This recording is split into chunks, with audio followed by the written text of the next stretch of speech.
Hello guys and welcome to today's Los Blancos podcast. Today we will be discussing even more transfer rumours and also we will be doing a Celta Vigo match preview.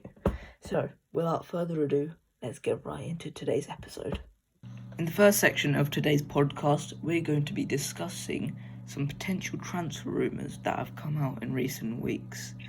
Now, firstly, we're going to start with probably the heaviest link, and that is Fabio Carvalho, which a lot of you may not know about Fabio Carvalho. He's a guy who's burst onto the scene this season for Fulham in the Championship.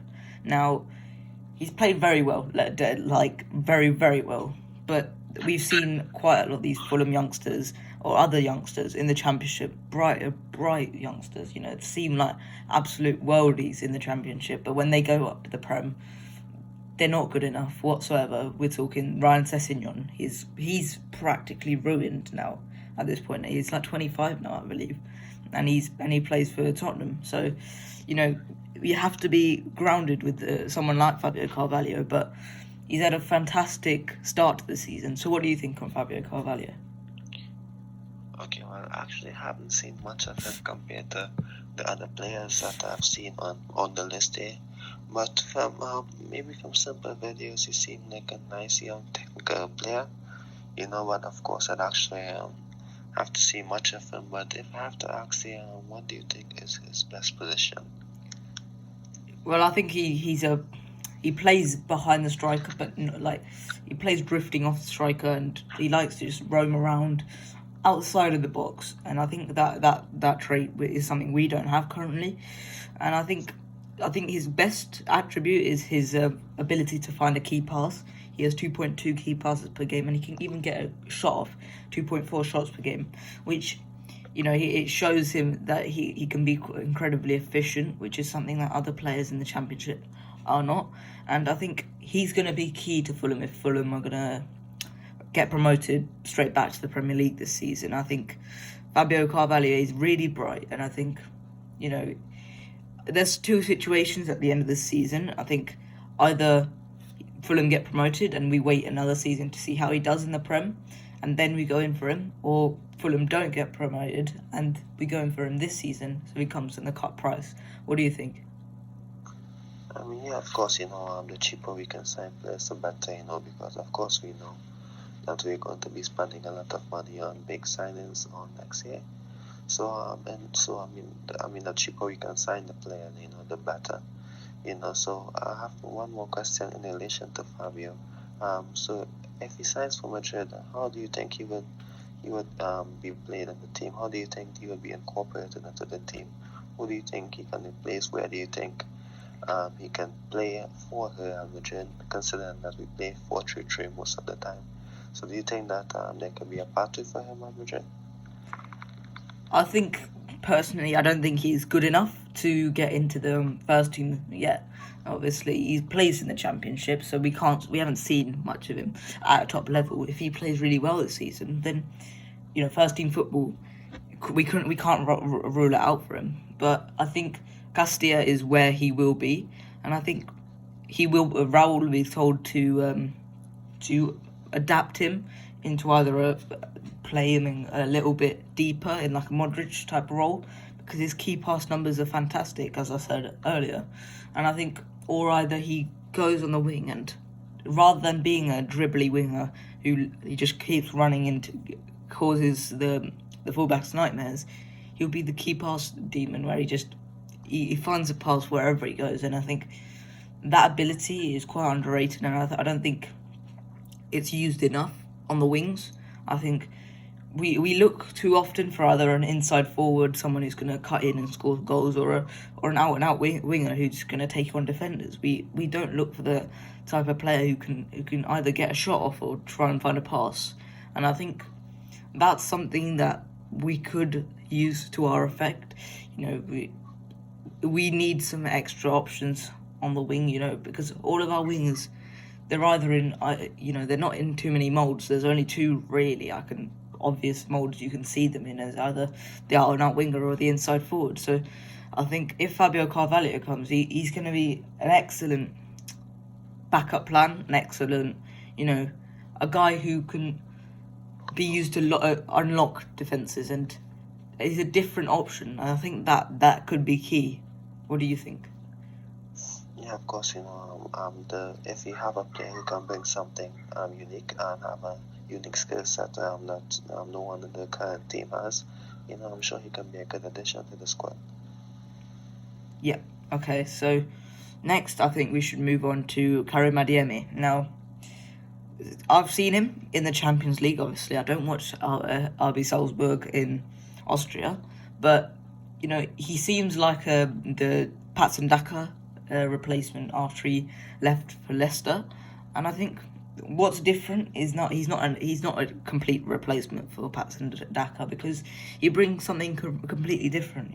By no means is he a brilliant finisher. I don't think he's good enough in that attribute just yet, but I think his dribbling ability and his pace from deep, I think on a counter attack he would be absolutely brutal. I remember one goal last season where he scored against Lokomotiv Moscow, and I think he just tore up that defense, and he just ran from inside his own half, and he had pace to burn. That's what I'm trying to say, and he's an absolute demon when he's allowed to dribble and when he's allowed to roam wherever he wants. So I think he's a different option, definitely, and I think he's a bit like Vinny, where he's got a lot of pace and he's a brilliant presser, and he's really quick and he's a good dribbler. So I think that's where Adeyemi really excels. By no means is he a bad finisher. I mean,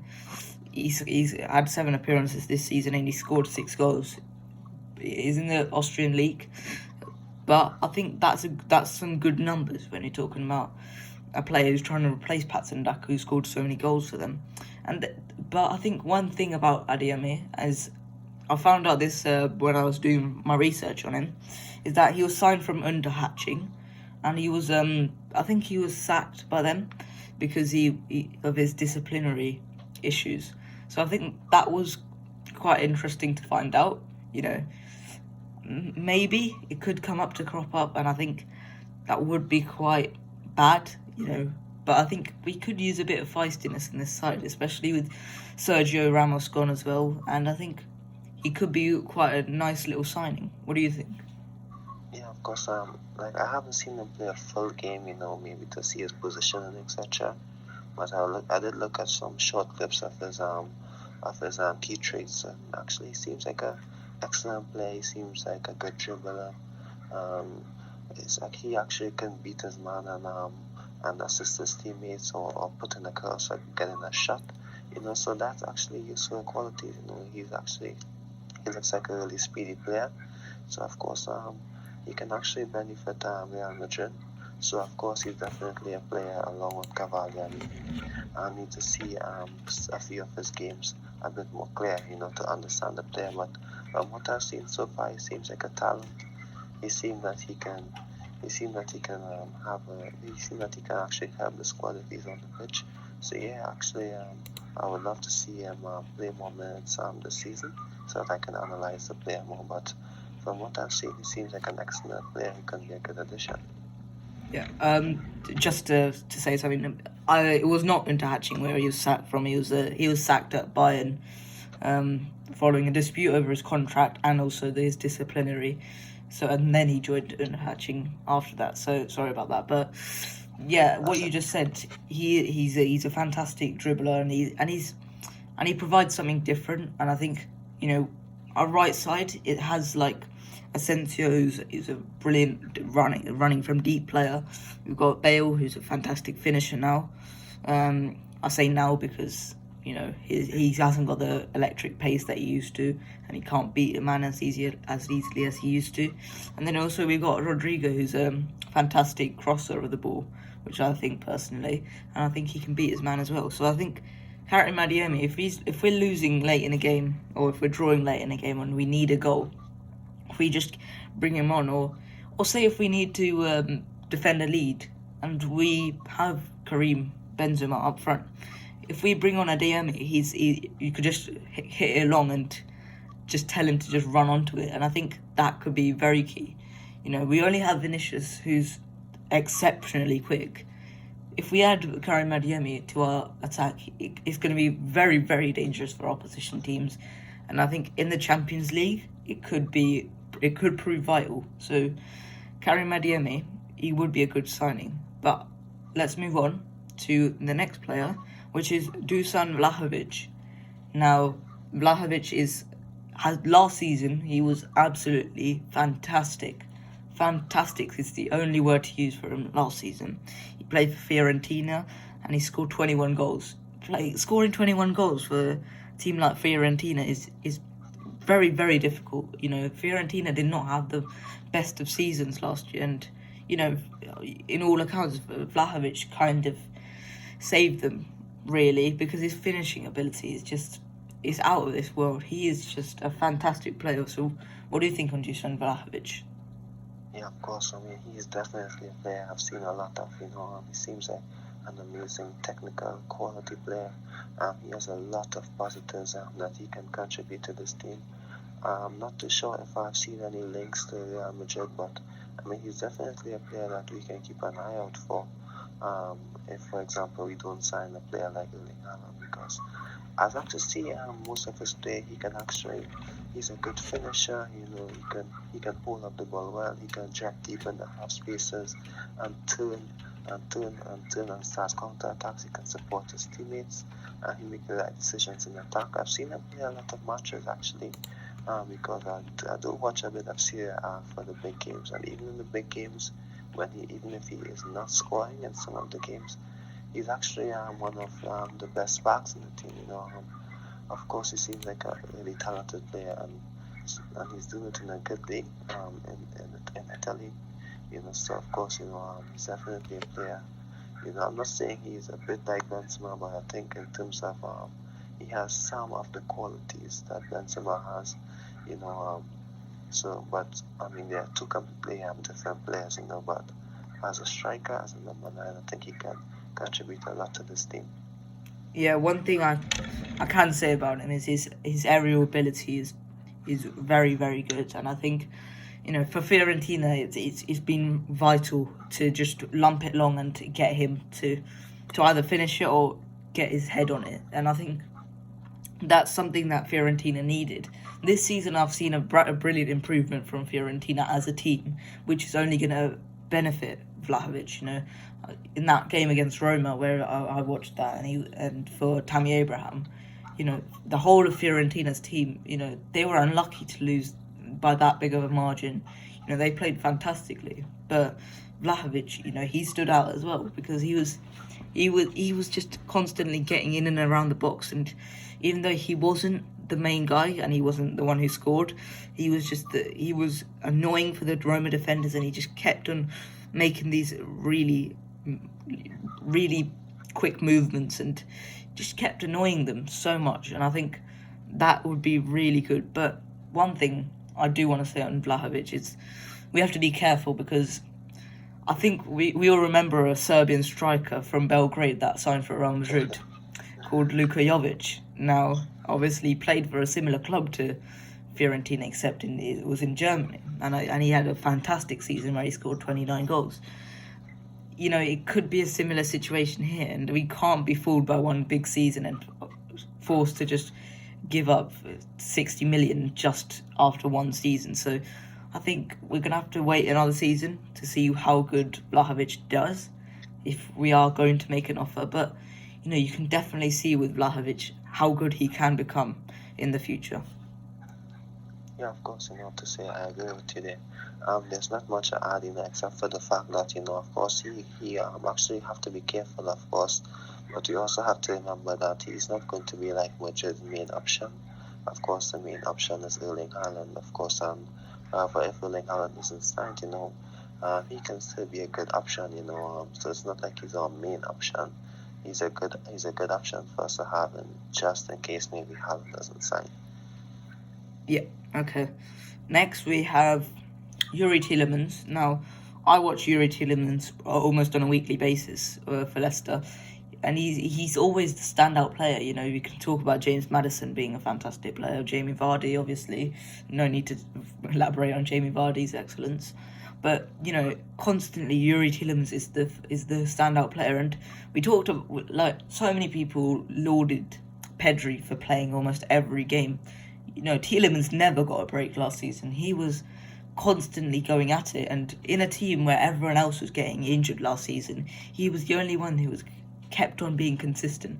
And I think that was quite a key ability in that Leicester needed him. He was kind of the main player last season when he was the only one that did not get injured, I think, throughout the whole season. And I think, obviously, he scored the winner in the FA Cup final to win Leicester their first FA Cup. And I think that ability to play in big matches could be a big one if for a club like Real Madrid looking at Yuri Tielemans. And I think he likes to just get on the ball and lay it off and try and play a lovely through ball into a quick striker, and that could be really good for someone like Vinny, where he's trying to get in behind. And I think something we always refer to the Chelsea game, where we came short too many times. We didn't go, we didn't make the runs, we didn't go behind the opponent. Yuri Tielemans would force that, would try and get the front line to just run in behind. So what do you think on Yuri Tielemans? Yeah, of course, he's definitely one of the best. I'm not going to say young midfielders, but he's definitely going to be one of the best midfielders in the world. Maybe in 5 years or 3 years, not even 5 but 3 years, because he has so much qualities. He's so good on the ball as well. I've actually seen him play since he was 16 at Anderlecht, and he actually was a captain at a very young age. He has a lot of qualities on the ball, off the ball. He can actually get the best out of the midfield, get the best out of the attack, because, of course, Madrid have plenty of midfielders at the moment, and maybe we may need to offload a few players to sign him.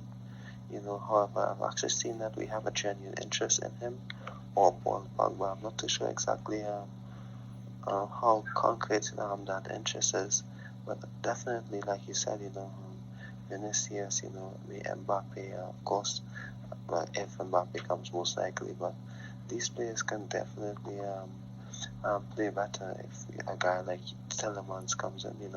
I'm not saying we don't have a player like him in the squad. Of course, there's Toni Kroos as well, who maybe is I'm not going to say a bit similar, but one of the most similar players in the squad to him. But of course, he is 30, I think it's 32 now, and of course, I don't think that in my opinion, that Toni Kroos may last as long as Luka Modric in terms of maintaining that sustainability. He did say he was going to leave Real Madrid at 2023, I believe it was. Yeah, he said that, and so it's not like he's going to be Modric sticking around forever. I don't think that his style, when he gets older, that it can be sustainable at Madrid. So, if we can sign a new player, then yeah, we can benefit from the signing if it's made. Yeah, definitely. So we're going to move on to another brilliant midfielder, and Houssem Aouar, and I think that's how you say his name. I've been referring to that. Aouar, I'm not too sure. Aouar, okay. Yeah, I've been referring to him to that for the last few years since he burst onto the scene. And I do like to compare him to a bit of Hassan Ben Arfa. Ben Arfa was one of my favourite players. His ability on the ball was absolutely second to none. And I think, if it wasn't for his discipline and his work rate, I think Ben Arfa could have become world class. But it's not about Ben Arfa. It's about Houssem Aouar. And I think he's just a fantastic player all in all. He can do a bit of defending, he can do attacking, he can dribble, he can pass, he can shoot, he can do everything. And I think that type of midfielder can't be ignored. I think that was what we were trying to get when we were trying to get when we bought Dani Ceballos, that all-action midfielder who could do absolutely everything. And I think we didn't get that in Dani Ceballos, for one reason or another. But I think Houssem Aouar could do absolutely world-class things at Real Madrid. And we've spoken on the French the Ligue 1 status, situation for a lot of the clubs, and I think Lyon are one of the most badly affected because they've missed out on good European football for the last few years. They've missed out on UCL for the last 2 years, and I think that's been detrimental to them. So I think he's a fantastic dribbler. He's a counter-attacking threat where he can drive the ball upfield, and we always talk about Renato Sanchez in glowing terms because of his progressive carries, and I think Rumours can do that as well. He can make quick layoffs, just 1-2s here and there. He plays short passes, and I think he's a fantastic finisher. So would you bring Rumours to the Bernabeu? I mean, yes, of course, he's a talented player. In terms of if I'm going to sign him, he'd definitely be a good addition. Of course, he seems like a player we can sign on the cheap as well. So that's going to be a good option if we can get him for maybe. I think it's 20 million. I think that I saw Arsenal gonna sign him for on the last window. So I mean, if we can sign him, he'd definitely be a good addition to the squad. Because yes, of course, we have many talented players. Like you said, Dani Ceballos was meant to be that kind of midfielder who can do a lot and also have a creative spark as well. I'm not going to bring up the Odegaard thing as much as I did before because, but Awa can definitely be an excellent creative player who can do a lot and be a bit more versatile. So I think he'd be a good signing. If we can sign him for a cheap cost, I think here we can explore the options. So I'm definitely not against the signing. Most importantly, because it's going to come so cheap. So that's why maybe for the signing, because maybe if we say we can sign him for 50 to 60 million, I wouldn't be too happy about it. But for 20, that's definitely going to be a good signing. Yeah, okay. I'm going to move on to probably the most interesting one, and probably one of the most rumoured ones. Agustin Alvarez of Peñarol of Uruguay. Now, we're not going to have much analytical data on him. Obviously, he plays in Uruguay, and we're not going to have much video clips of him because he plays in Uruguay. Now, from what I've got, he's played 26 games. He's scored 17 goals, and he's provided 3 assists. Those stats are really good, I think. He's played in the Sudamericana, the South American Europa League, and he's obviously played in the Uruguayan League. So, decent level of competition. Not the highest level, but still pretty decent. And I think he's been compared to Edinson Cavani, for his ability to just find a finish. And I think when I was watching the rare clips of him, his ability to find a shot and get the shot off is really good, and I think that's his main quality, getting shots off. So what do you think on Agustin Alvarez? Okay, I've seen a few. I've seen not many, but I've seen like maybe some short clips of him. It's not much I can definitely add. Yes, of course, it seems like he can get a shot off, maybe jump deep and pick up the ball as well and evade his way out of trouble. But I haven't seen much of him. Definitely, I won't be able to give the best of analysis of this player. So maybe. So, what do you think is his best position actually? And how do you think he can fit up Madrid if he signed? And do you think because he plays in South America that he can be a player? Maybe we can just sign for Castilla and loan out immediately. Yeah, I mean, with the Alvarez, he's been compared to Edinson Cavani, so he's obviously a striker. He's 5'11", which is what Transfermarkt says, and something that I found very interesting. He's already got 2 caps for Uruguay, which I couldn't believe that because he plays for Peñarol. He's not exactly playing for a high side in Europe. He's got 2 caps for Uruguay and he scored a goal. And this is a stacked position for Uruguay, with Suarez, with Cavani, obviously, and with Cristian Stuani of Girona. And I think getting that cap was quite big for him, at such a young age, 20 years old, and he still plays in Uruguay. If we do sign him for Castilla, I think we should keep him in Spain if we're trying to loan him out because obviously with Spanish nationality, to get a second Spanish nationality, and if you're from South America, it only requires 2 years to live in Spain. So if we keep him in Spain for 2 years, we've got a fantastic player who won't take up a non-EU spot. So for a side like Almeria, who was always trying to get these Uruguayan talents. Always had players like Darwin Nunez of Benfica now. These players, they like to sign the Uruguayans, and I think if we keep him in Spain and sign him for Castilla, that's a good player.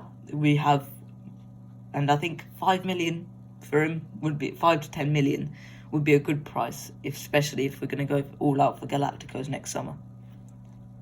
Yeah, definitely. If we can pick up players on the cheap, we can definitely benefit this team. Of course, I would take the opportunity, So I actually have to trust your judgment in relation to this player. Like you said, if you can pick up players on the cheap, especially because you're signing big name players, then that's definitely going to be a good signing for us. But he's definitely a player I need to keep an eye out for. Maybe watch, see if I can find maybe better clips of him, so I can analyze the player better. Yeah. Okay. So lastly, we just quickly touch up on the recent Robert Lewandowski rumours. Now, there have been rumours saying that if we don't get Haaland next summer, we'll just go in for Robert Lewandowski. But I'm against that, really, because, we have Karim Benzema already. There's only one player in the world right now that I would replace Karim Benzema with, and that's Erling Haaland.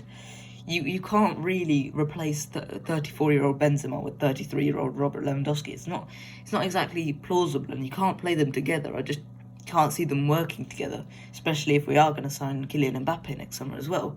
So I'm against it, but I'm sure why other people would be for it, because Lewandowski is, in my opinion, been the best player in Europe over the last 2 years, and I think he's no doubt a world-class player, and at Real Madrid, I'm sure he would do well, but, for the sake of Karim Benzema, I don't think it would be a good deal.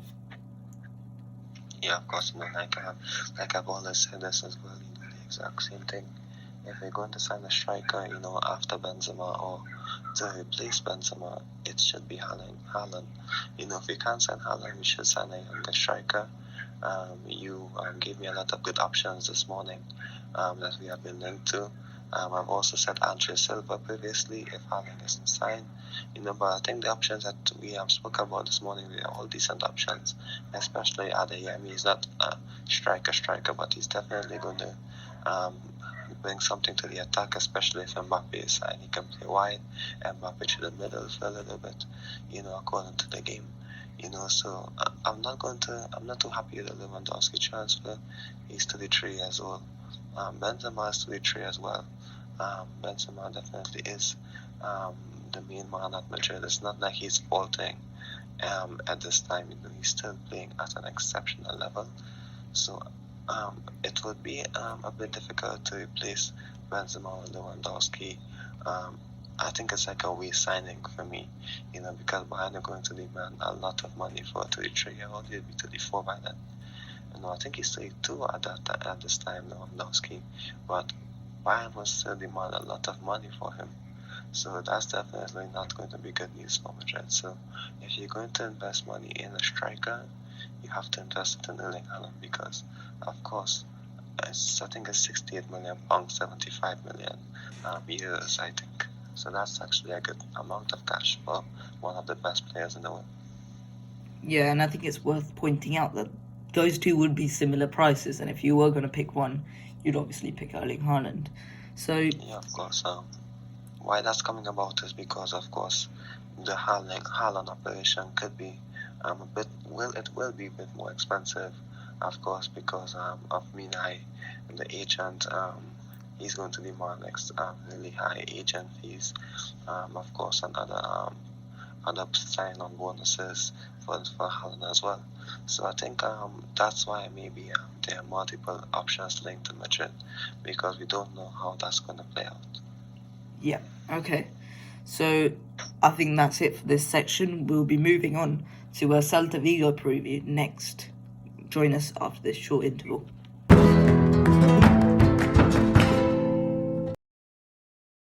Okay, welcome to the last part of today's podcast, which is obviously a Celta Vigo preview.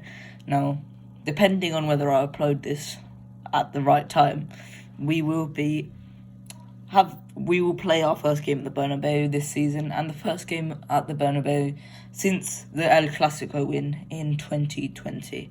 Now, I've got a lot of notes on the Celta Vigo team. Now, Celta Vigo is a team that I've had a lot of praise for over the last few seasons. You know, Celta Vigo, they've built a team that's capable of getting Europe. You know, I see them as a real threat here, because not only do I think that they've got brilliant individual players, they've got a brilliant team, they've got a brilliant manager as well. So I think Celta Vigo are a real threat. So what do you think on Celta Vigo pre-match? Celta Vigo has always been a team that Real Madrid maybe have a tough time against when they play away.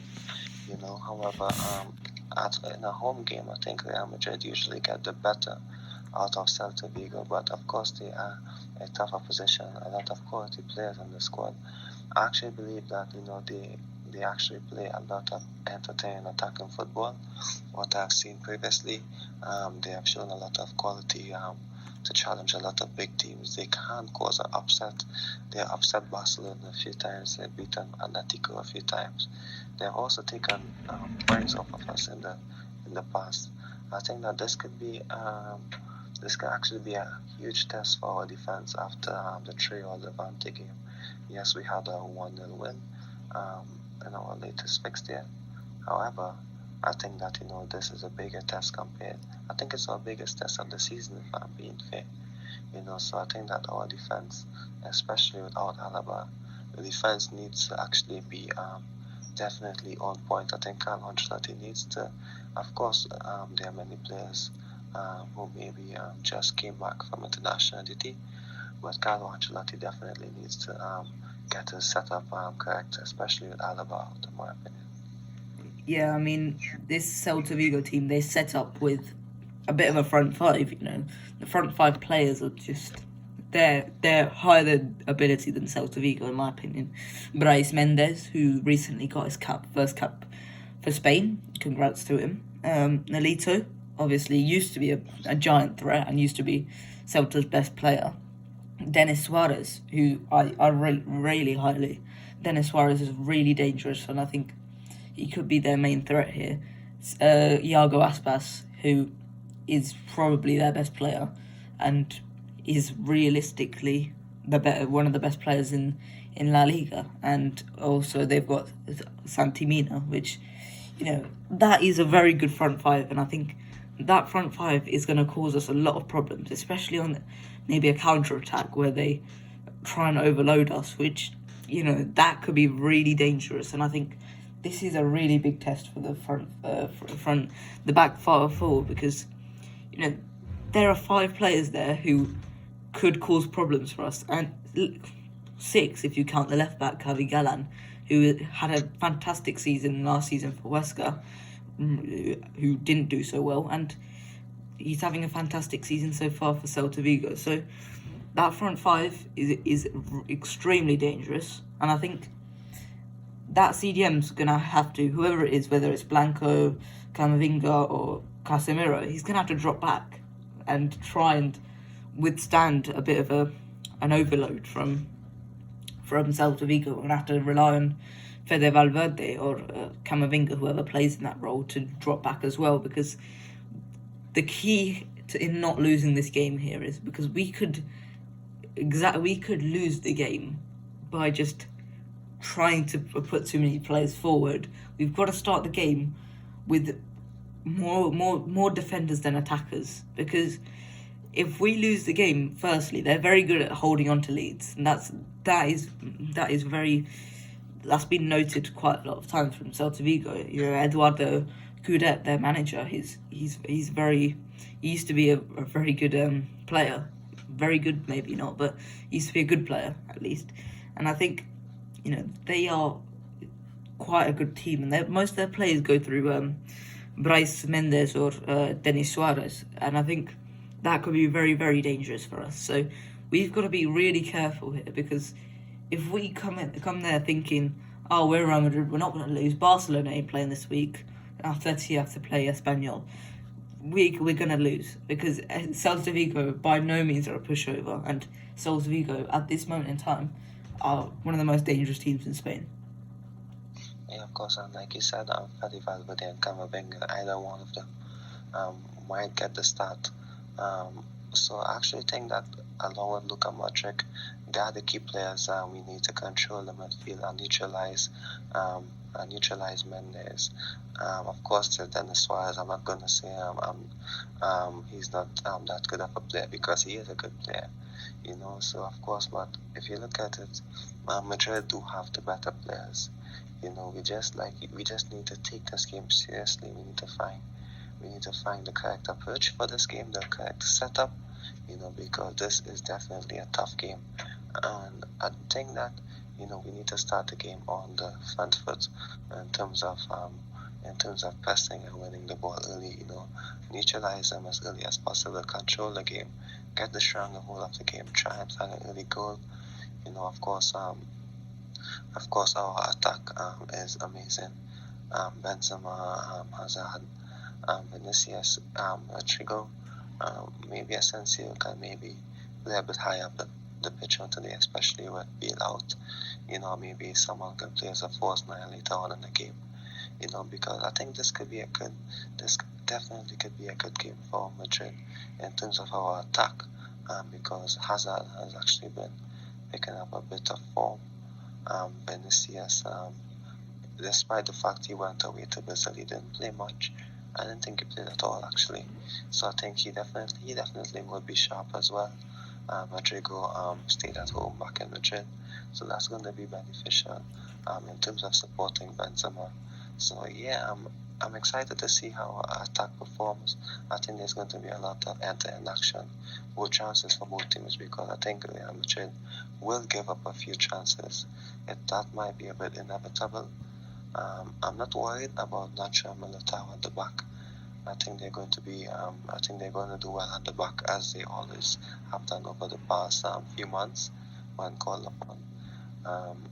So I'm not too sure exactly who's going to start at left back. I'm not too sure if he's going to immediately throw Mendy or Marcelo into the lineup. I hope he sticks with Miguel, because his energy is going to be really important up and down that flank along with Carvajal.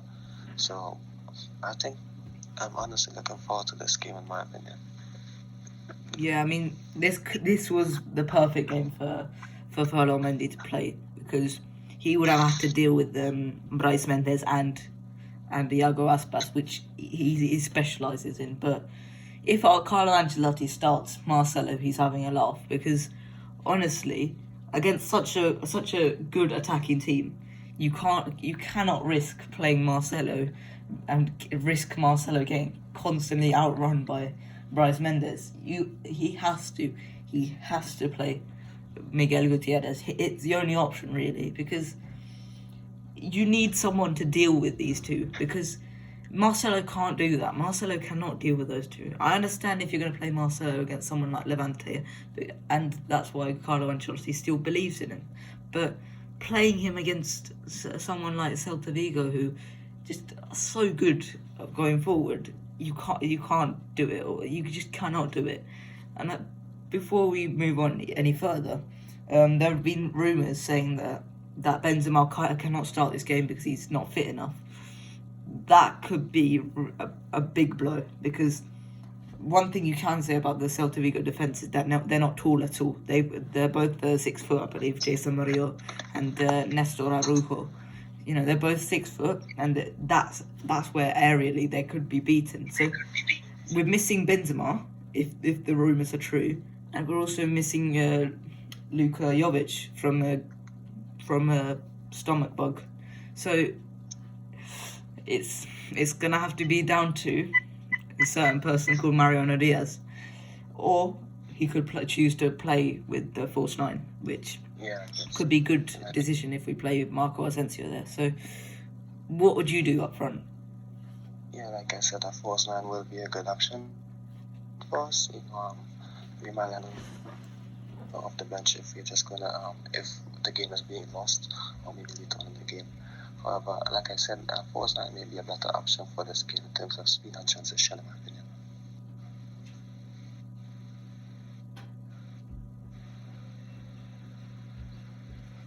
Yeah, I mean, Yeah.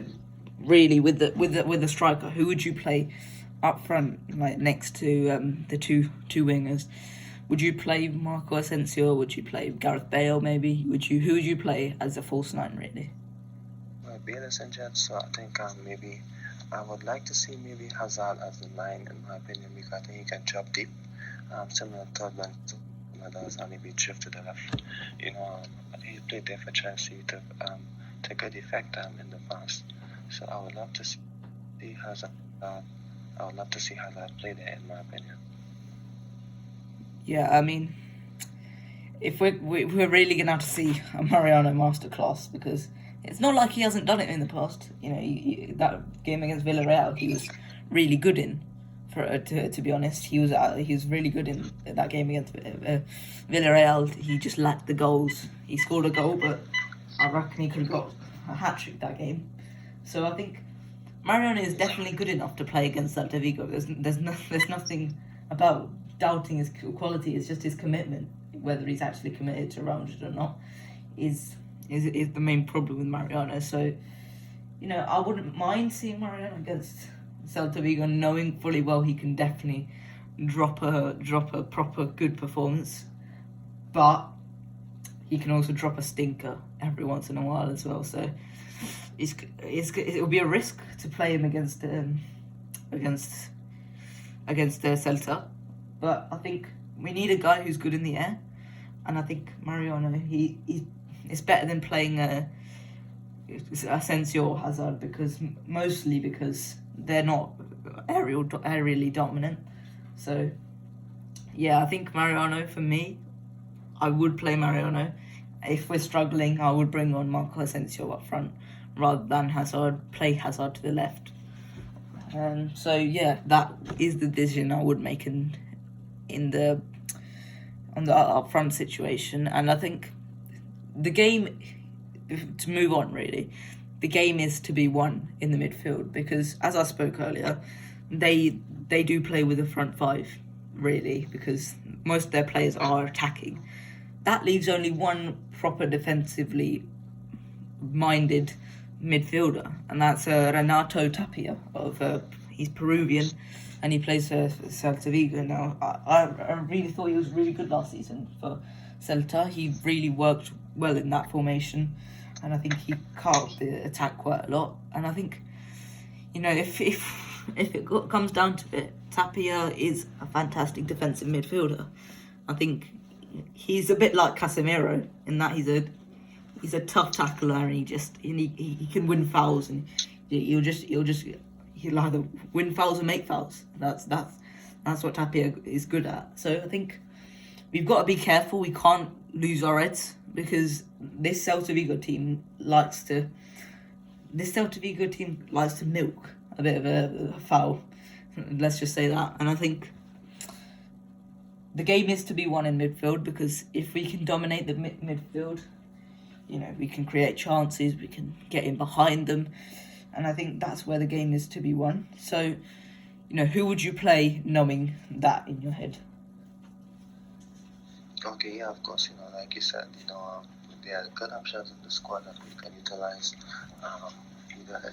Even Mariano can be utilized, but in terms of our midfield, I would like to see Modric start in the game. Yes, he came out from injury, but I think he actually had a lot of time to recover. I think his presence in the 11 to get a stronger hold on the game, to get control of the game, will be important. So Modric will definitely be an important player for this game.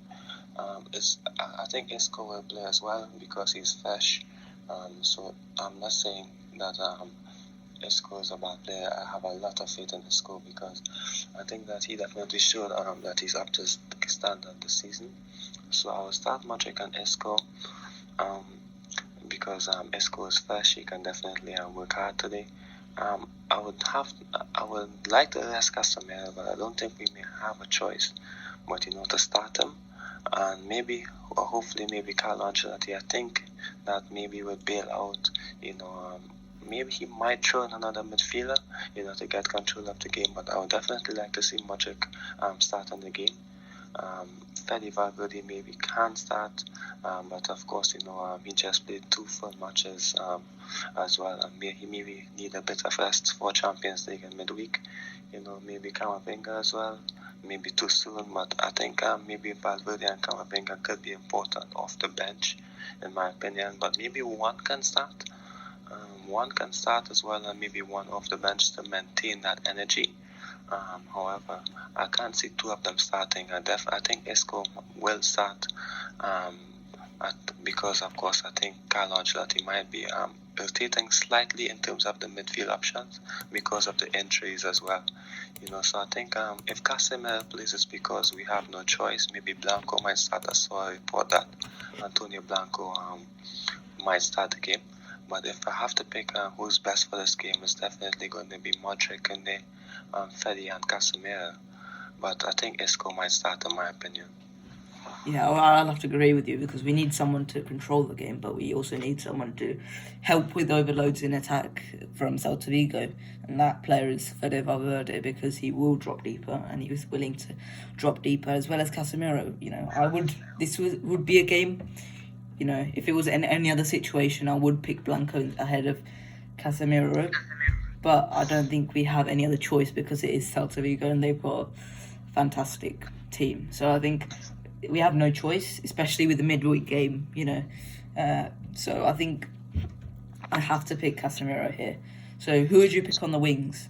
I would personally go for Vinicius as well as Rodrigo. Because I think Celta, what we lack in the Levante game is hard work from the wingers, because Hazard and Bale are not going to give you constant energy up the pitch. That's the only thing that's stopping me from saying, of course, Hazard and Bale are going to be such key players for us this season, because 1, injuries, and 2, they don't have the legs or the energy or the work ethic, to have all the defense. And against this team, Vinicius and Rodrigo can definitely be important. And I've always said this, it's not like Vinicius cannot play 90 minutes. I've seen him play 90 minutes playing defensive and attacking football, for a full 90 minutes, working hard for an entire 90 minutes. Against this team, we can definitely play Vinicius and Rodrigo. Of course, it's Champions League in midweek, but La Liga, in my opinion, is the most important competition, and we cannot afford to slip. So we need to have our best guys out there. If the game is won, I apologize. If the game is won by maybe the 75th minute, then we can say, what, let's substitute Casemiro, let's get Modric off the pitch. But I think first and foremost, La Liga is the most important game, because I think the Champions League game is against FC Sheriff, in my opinion. I don't think we're going to be too troubled by that. Of course, they knew first time the Champions League, they're going to want to work harder, etc. I think it's against Inter Milan. I have to look at that. But, I believe it was Inter Milan. Yeah, I think it's Inter Milan, but it doesn't matter. Celta Vigo is a big option. It doesn't matter who you're going to play midweek. This is the first test. We have to pass this test first of all, before we go to Inter Milan, because we don't want to lose. We don't want to lose before our Inter Milan game. If I have to make a prediction for today, I think Carlo Ancelotti will play his best team.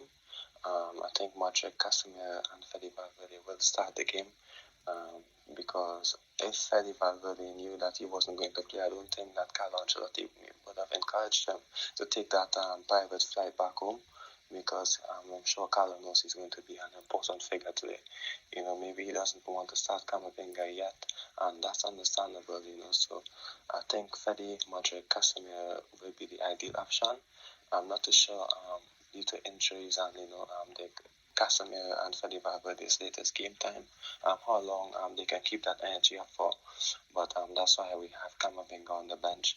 Of course, I think Blanco can still do well off the bench, but even if Casemiro and Fede are tightening on it, we can easily change the system a bit, alter slightly to pivot, to a system better, So I think he needs to play his best team for this game because this is the most important game as of now. We can't afford a slip up, even if it's a draw at this time.